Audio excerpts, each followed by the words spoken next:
Hearing his wife say that made Charlie really happy. It looked like the place he picked was going to be a huge hit with his wife on their anniversary. The two of them went into the Sky Garden and found their reserved table. Elsa showed up just a few minutes later. Claire! Elsa! The two friends hugged each other, overjoyed.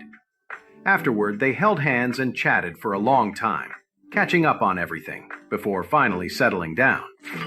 Elsa said, Claire, you're spending way too much. You didn't have to pick the Sky Garden. Claire smiled and said, When you're here, I have to go all out. I don't care about the cost. Elsa chuckled. You're seriously the best girlfriend ever. Claire said, Honestly, I'm not even important enough to get a table here on my own.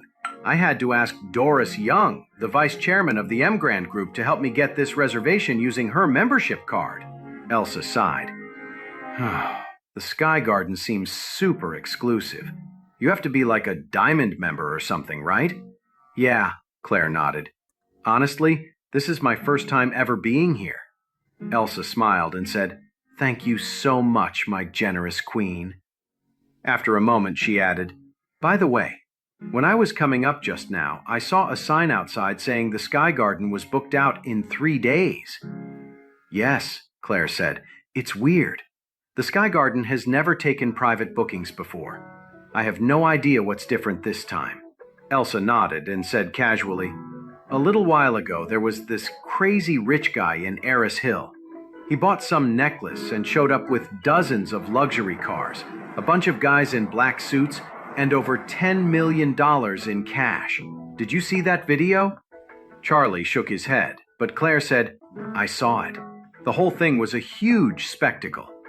Elsa said, Everyone's trying to figure out who he is. Claire shrugged. What's there to guess about? Elsa smiled and said, It's the talk of the town.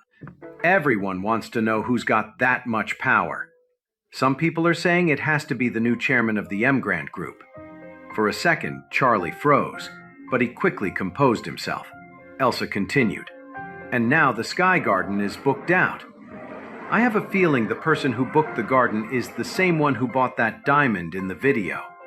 Claire sighed dramatically.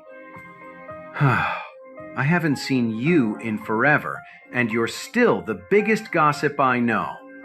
Elsa laughed and said, Hey, gossip is what keeps life interesting. Then Elsa added, I'm definitely coming back in 3 days to see for myself. I have to know who has that kind of pull and can reserve the entire Sky Garden. Hearing this, Charlie's stomach dropped. He just wanted to surprise his wife and give her the beautiful wedding celebration they never had. He didn't want the whole world watching. But it seemed he had seriously underestimated how much buzz the Sky Garden would create. He realized now that tons of people in Eris Hill probably had the same idea as Elsa. They all wanted to see who was behind the reservation for the Sky Garden. This was getting complicated. He thought to himself, I need to talk to Isaac and get everything sorted out. Whatever happens, I can't let my identity get out.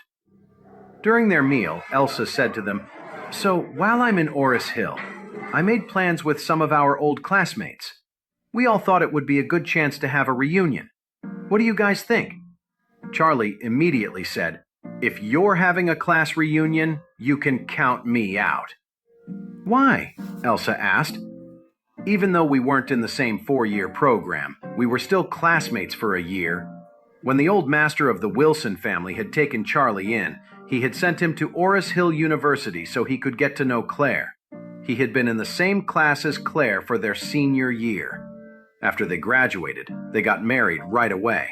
But Charlie had only been classmates with those people for a year, and most of them had always looked down on him. He hadn't made any real friends, so the thought of a class reunion didn't interest him at all. Claire didn't really want to go to the reunion either, so she said, I'm not going either. I haven't really kept in touch with most of my classmates since graduation. Elsa quickly said, The main reason for the reunion this time is that Darren from our class is opening a restaurant. It opens tomorrow. He's inviting everyone to come hang out at his new place and have a meal together. Then Elsa added, Come on, it's his grand opening. It would be kind of rude not to go, don't you think? Just as she finished speaking, all three of their phones buzzed with a text notification. Then a flood of more notifications came in. They all pulled out their phones to see what was going on. It turned out that Darren had created a group chat for their old classmates, and it had quickly grown to over 30 people. Darren had written in the group, "Hey everyone, the little restaurant I invested in is officially opening tomorrow at noon. It's here in Oris Hill. All of you who are in town should come by and check it out. It'll be a mini class reunion. And what's even better, Elsa, one of the two campus beauties from our class, is also going to be in Oris Hill for work. She'll be at the party too. I hear she's still single, so all you bachelors in the group better hurry up." Immediately, a bunch of people started replying. "Wow, congratulations! Oh, Elsa's in Oris Hill? How come we didn't know? I'll definitely be there." "What about Claire, the other campus beauty from our class? Is she coming? I heard Claire ended up with Charlie, the guy who joined our class late, right? And I heard he's still living with the Wilson family." "Yeah, I heard that too. Not sure if it's true or not. I haven't seen either of them since graduation. I heard it's not even a real marriage, that they're married in name only. Is that true?" Claire saw the messages and said to Charlie, "Don't let it get to you." Charlie just smiled slightly. "It's okay. What they're saying is basically the truth anyway. I'm used to it by now." Elsa quickly typed a message in the group chat. "Hey, stop gossiping about people. I'm having dinner with them right now, and they're an amazing couple." "Oh, it's Elsa." A bunch of guys immediately started sucking up to her. Just then, Darren, the group leader, tagged Charlie directly in the chat. "Charlie, hey man. Even though you were only in our class for a short time, we got along really well back in school. You and your wife have to be there tomorrow." Charlie actually had a good impression of Darren. The guy was genuinely nice. He was always kind to everyone and never made fun of anyone. He was one of the few classmates Charlie actually got along with. Seeing Darren's personal invitation, Charlie replied right away, "Okay, man. I'll definitely be there to support you tomorrow." Darren replied instantly, "That's awesome. We have to catch up tomorrow." Seeing that Charlie had agreed to the reunion, Claire reminded him, "We have to get a gift for the grand opening of Darren's restaurant. We can't show up empty-handed." Charlie nodded.